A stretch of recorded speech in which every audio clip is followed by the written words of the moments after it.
వాక్యం ఆయనలాగా మనం ఉండాలని దేవుని బిడ్డలు దేవుని ఇంటిలో, దేవుని కుటుంబంలో, దేవుని యొక్క సన్నిధిలో హల్లెలూయా తండ్రి ఇల్లు అంట వ్యాపార బిడ్డలుగా మార్చకూడదు, లేకపోతే అపవిత్రంగా ఉంచకూడదు, అశుభ్రంగా ఉంచకూడదు, నీట్గా ఉంచుకోవాలి.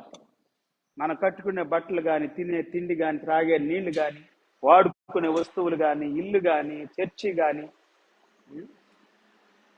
అన్ని నీట్గా ఉంచుకోవాలి. హల్లెలూయా హల్లెలూయా.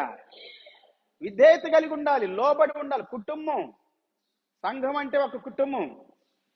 కుటుంబంలో విధేయత కలిగి ఉండాలి, సంఘములో విధేయత కలిగి ఉండాలి, భయం కలిగి ఉండాలి, భక్తి కలిగి ఉండాలి. అప్పుడే మనం ఆత్మలో ఎదుగుతాం, దేవుల్లో ఎదుగుతాం.